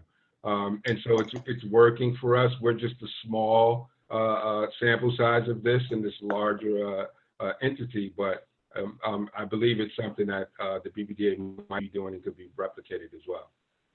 Okay, Devin. Yeah, and I would, from our time working together at D&D, it's something that we're absolutely very committed to across the city. I think there's a couple of different elements there. There's the contracting perspective, which is, Donald's contractors are also his licensees. The primary relationship is on the property management side. And so we're certainly trying to replicate that in our contracts at the Boston Planning Development Agency for any property management. We actually share some contractors that we've gotten to know together, which is great. We got similar people, minority-owned businesses servicing properties in similar locations. There's a nice efficiency there and growing of the economy. And then there's also the sort of the real estate angle. And I think we're committed to diversity and inclusion there as well. As you know, for our property disposition RFPs, which result in ground leases, we now include as a matter of policy in every single one of our RFPs the diversity inclusion selection criteria, so that we're prioritizing the development teams and the ownership teams and ultimately the tenant teams that reflect Boston's diversity and promote inclusion, and that's part of our selection process. So I certainly want to commit to do more, and we're happy to help figure that all out together. But we're, as an administration, we're already very much pushing on this. So that's it for me. I apologize. Mike Christopher from the BPDA has joined us. I didn't know if you were also joining to testify, Mike, but I wasn't sure. You're unmuted. Nope. I'm just here to listen, Counselor. Thank you. Okay. Just want to acknowledge you. And Appreciate then going to go now to Counselor Bach, then Counselor Flynn. Thank you, Madam Chair. I think I'm all set for now. Thanks so much to Okay.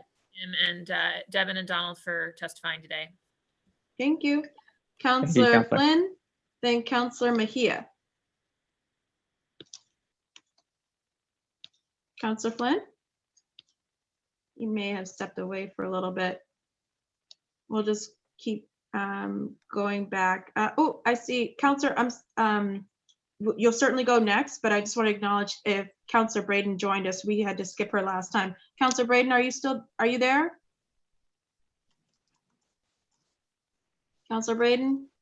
Okay. All right. Just please raise your hand, Counselor Braden. I know that we moved through for the first round for you. Counselor Mejia and then Counselor Flaherty. Yes, thank you, Madam Chair.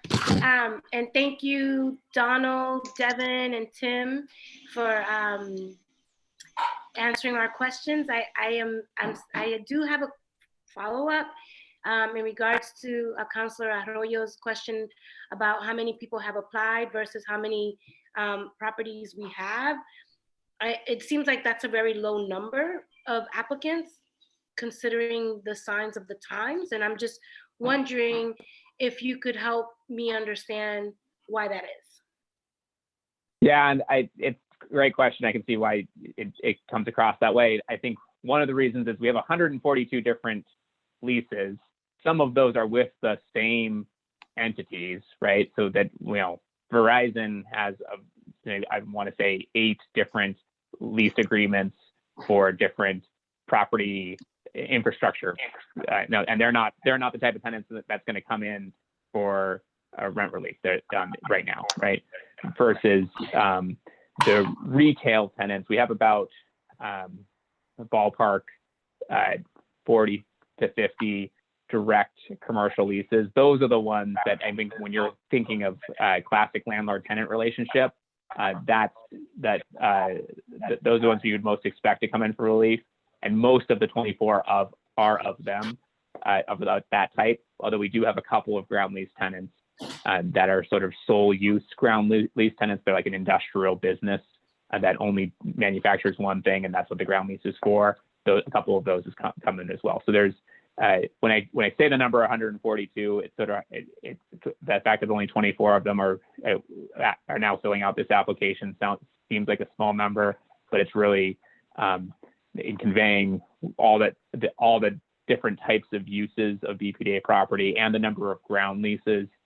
It was something would generally need to be fairly extraordinary for a ground lease tenant to come in for a deferral, and this is extraordinary times we live in, and so we are seeing that. So I think the number will grow, and I committed to earlier, I committed to sharing that information if it is legally permissible to do so.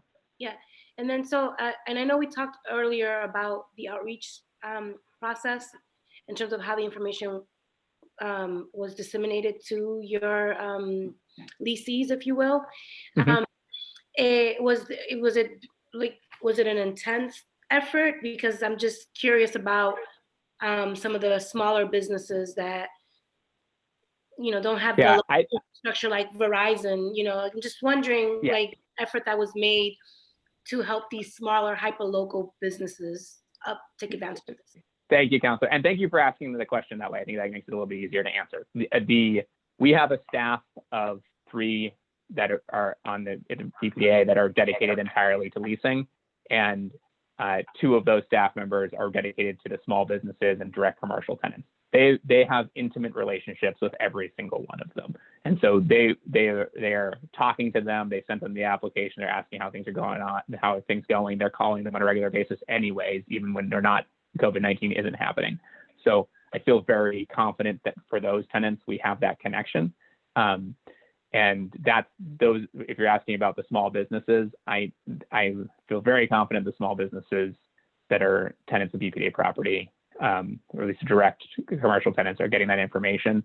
And then the ground lease tenants, it's has been a little bit less proactive and more of them coming to us because that's how the nature of our relationship. And as this month unfolds and we get better information about who's paid rent and who hasn't, I think we'll have a better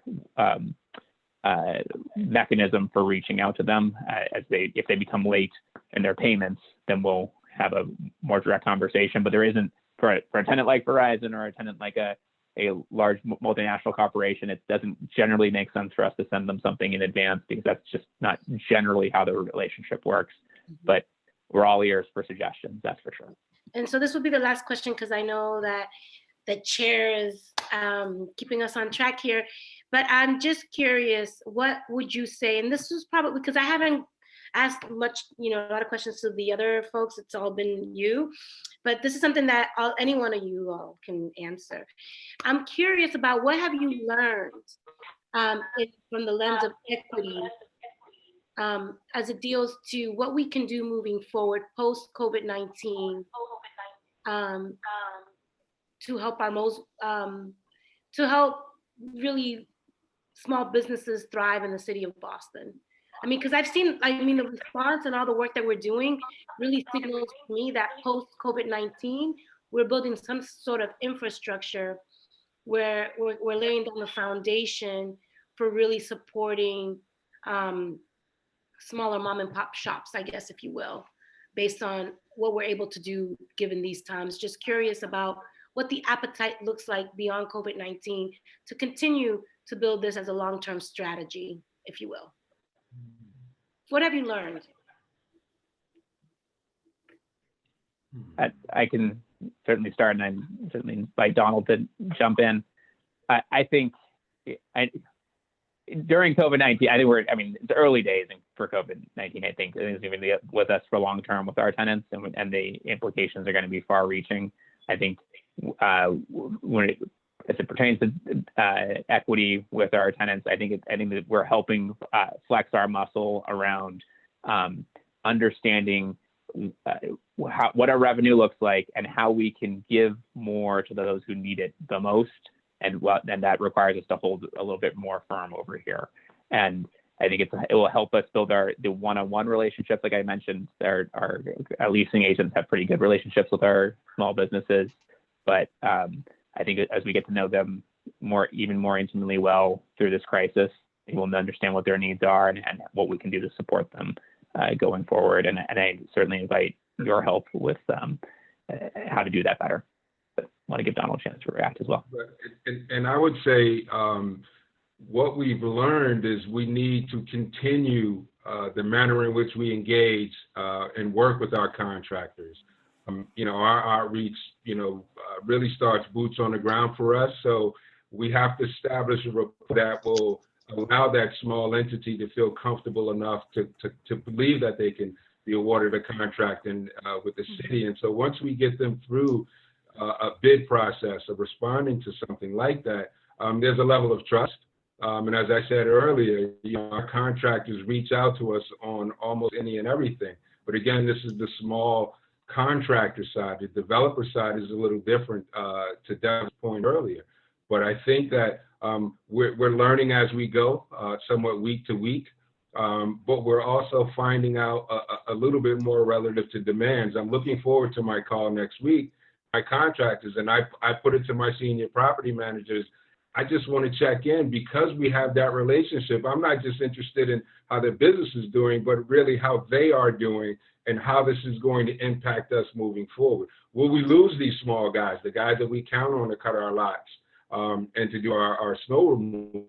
So finding out right now and positioning ourselves to help them get through it is what we really want to do. And I think OED is going to be an agency that is going to see quite a bit of desire coming from our applicant pool, our contractors, et cetera, to find those support resources.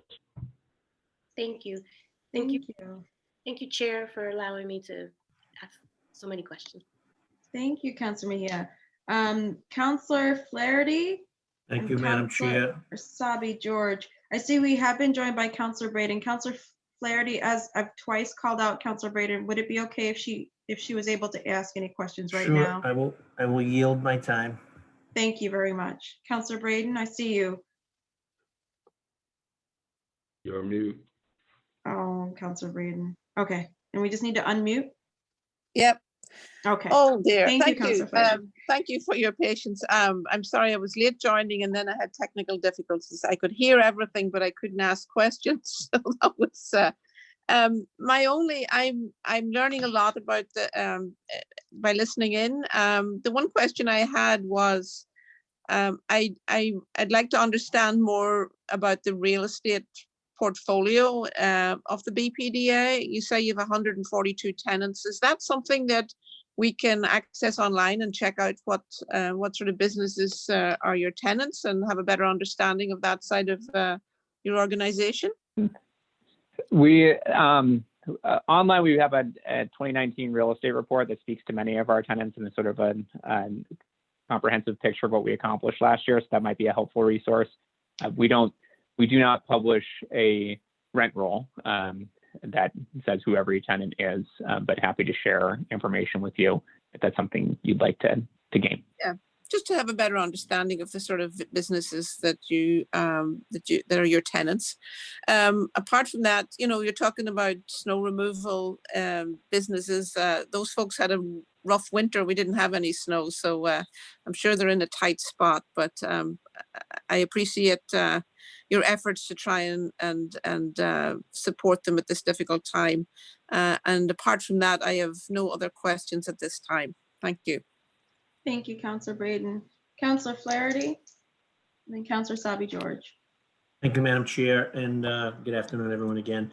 And Devin and I had talked about this early in the call or on the in the hearing with respect to companies or individuals that haven't missed a beat, and in some instances have maybe even have their situation enhanced given what's going on. But clearly, there are a lot of folks that and a lot of companies that are struggling. So I guess to Donald and to Tim, do we have, are we giving any thought to sort of a means or an ability to pay test? I know there are folks that do have the ability to pay and again, haven't missed a beat. And I think that they should. And that's going to help us in the long run. It's going to help get our economy back. It's going to give our lending institutions, it's going to give our insurance companies and even our city the ability to do more for those that need it more. If there are folks that are in line to skip a rent payment or skip a mortgage payment when they really don't need to, it's going to hurt everybody else. And so I don't know what, if any, thought is being given policy-wise, whether it's the BPDA, whether it's DND, or with Donald dealing with the contractors you're dealing with. But I really think that we ought to give some thought to that. That clearly we understand that people are struggling and companies are hurting, and we need to do whatever we need to do to help them. But there are also folks in companies that are not hurting, but you'll see they'll try to get in line to maybe take advantage of a situation and get some rent relief or some mortgage relief. And I don't think that that's fair. And I think we need to be cognizant of that. And I think that it's detrimental to us having the ability to do more for those that really need it. So I'd love to get your thoughts on a means test or an ability to pay test as you're sort of looking at, whether you're looking at the entire portfolio of city-owned properties, whether you're looking at the portfolio of all of our tenants, and kind of taking a deeper dive just to see how this public health crisis is impacting them individually as well as respectively with their companies. I think that some thought has to be given to that. We just can't be stroking checks to everybody. We need to do a little bit more due diligence and find out where your heads are on that. Thank you, Madam Chair. Thank you. I think it was to Donald. Thank you, Councillor.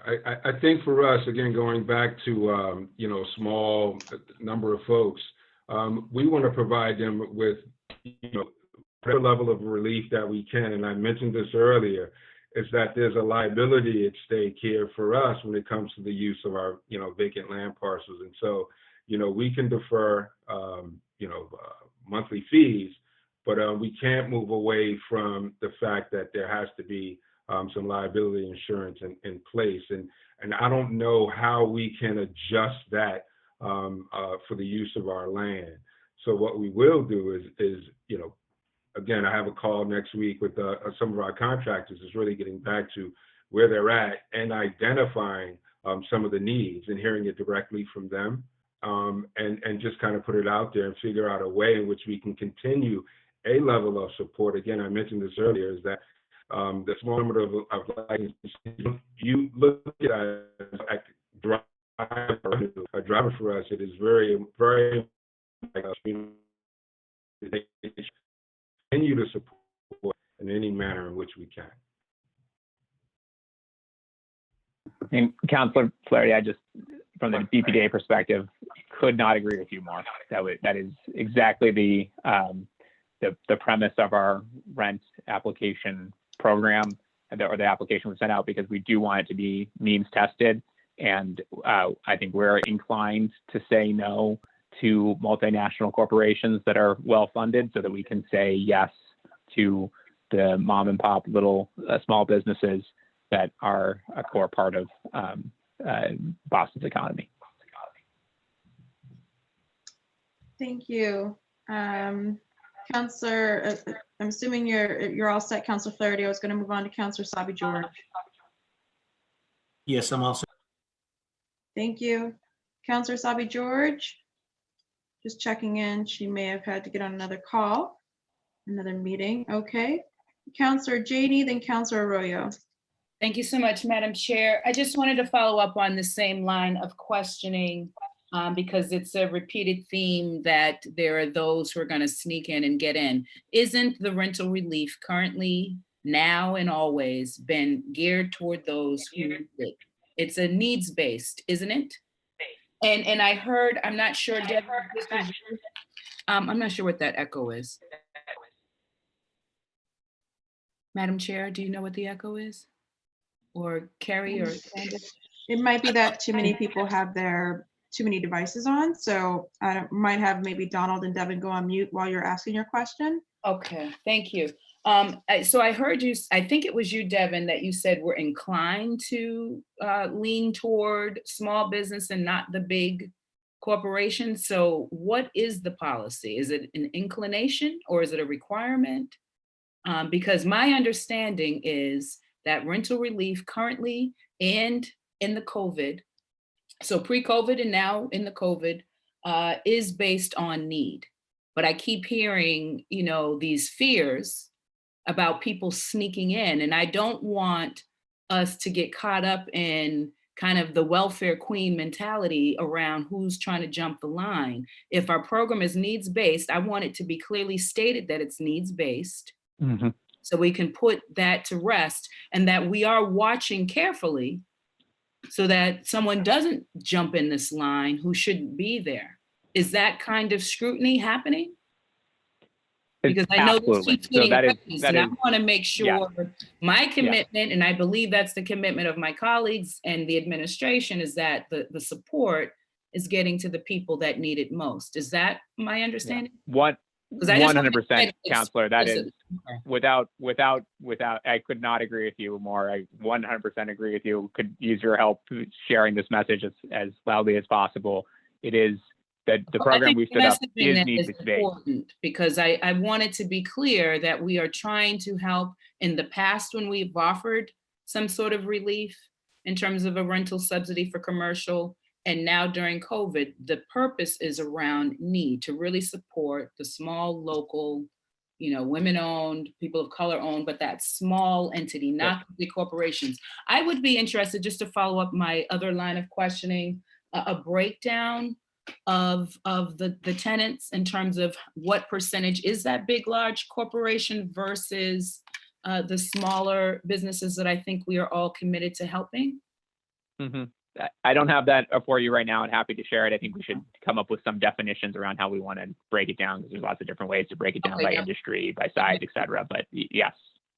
Okay, I think that's it for me, Madam Chair. Thank you again for chairing this hearing, and thank you to the lead sponsor, Councilor Wu, and certainly thank you to the administration and my colleagues for a productive conversation. Thank you very much. And I'm looking forward to follow up. Excuse me, I'm so sorry, Madam Chair. Yeah. On the many questions that have been asked but not answered here in the hearing. Thank you. Absolutely. We'll coordinate with Neil and we'll get back to you for sure. Thank you. Thank you. So we have Councillor Arroyo, then to Councillor Wu for the I guess, the third set of questions. Just be mindful of time. It's about 2:45, so it had been about 2 hours so far in the hearing. So I'm gonna, after Councilor Arroyo asks his questions, we're gonna really try and limit to just kind of final statements, unless you have a burning question that absolutely can be answered today. So Councilor Arroyo? Thank you, Madam Chair. And I think this should be pretty quick. Just in terms of the questions, following up on the questions I asked before on the data that we don't currently have, specifically no data on who of our 142 tenants is actually closed right now, no data on how many of those 142 tenants are women-owned or people of color-owned properties. 55% of folks paid rent for April, but we don't at this moment have data on how far off or how on target that is from pre-COVID. And then on the 24 requested for the rent relief, how many of those are people of color owned or women owned properties? Are there any plans, and we can tackle each one individually, to collect that data right now that you are aware of? Is there anything happening to actually get that data?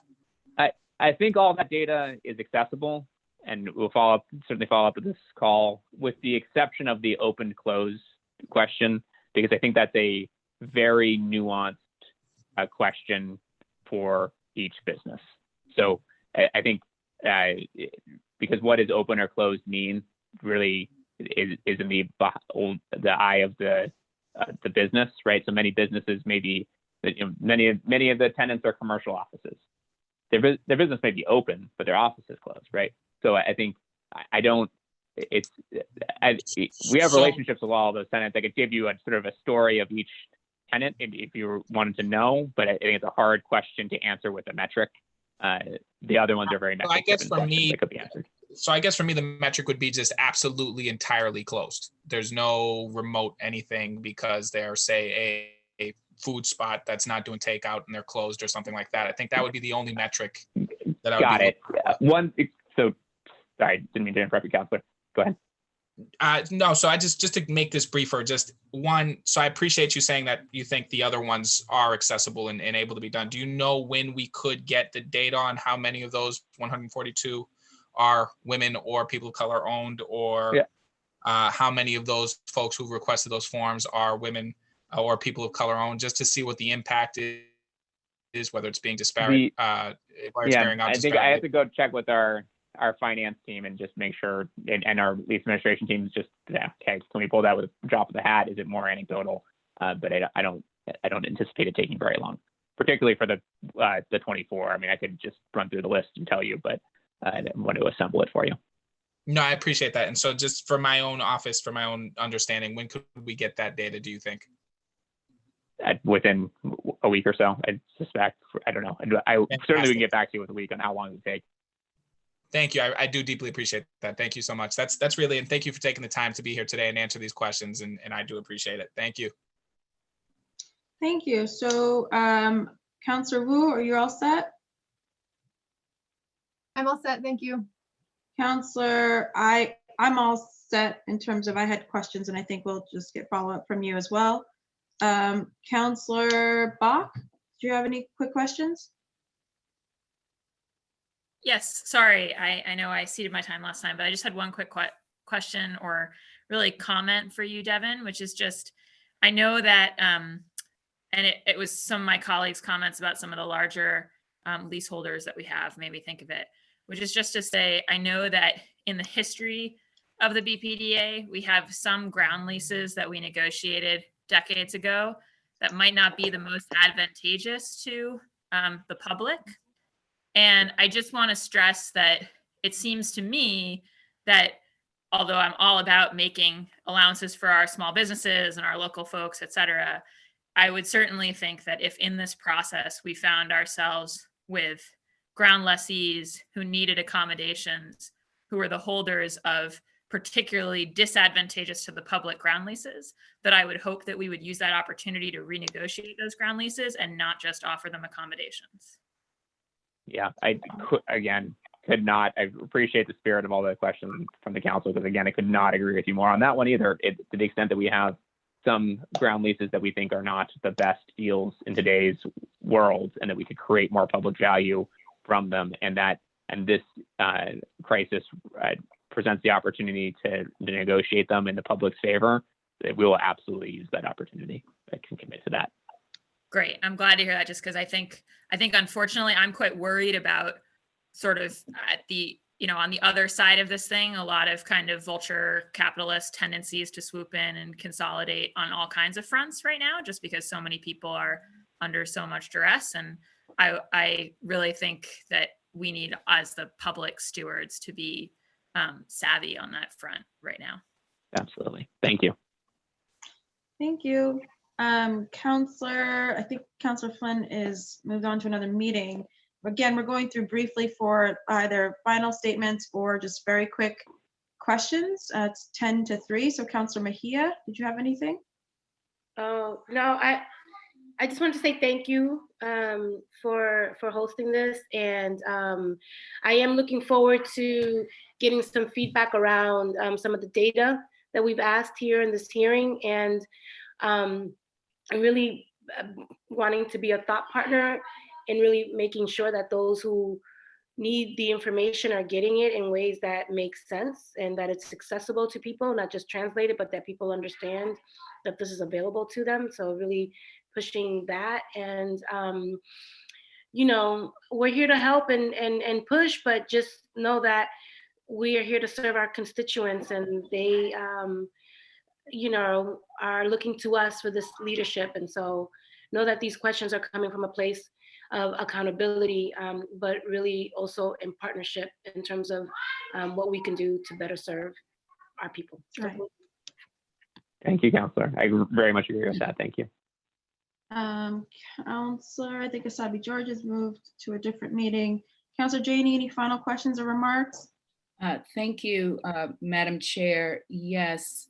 Again, I'm looking forward to the follow-up in terms of the data, certainly the breakdown of the businesses, the different rents, the breakdown by MBE, WBE, et cetera, et cetera. I appreciate that. I wonder, as you follow the economic impact and whether folks are able to pay or not able to pay over time, because I expect things to get worse for folks as we move on, whether or not a comparison of 2020 to 2019 is a better gauge, rather than looking like at April to February, looking at April 2020 to April 2019 to compare what that was. And then in terms of big picture, and so not so much for commercial rents, but in terms of the role of the Boston Planning and Development Agency, and I know there are questions around whether or not the agency should even exist or exist as it does now.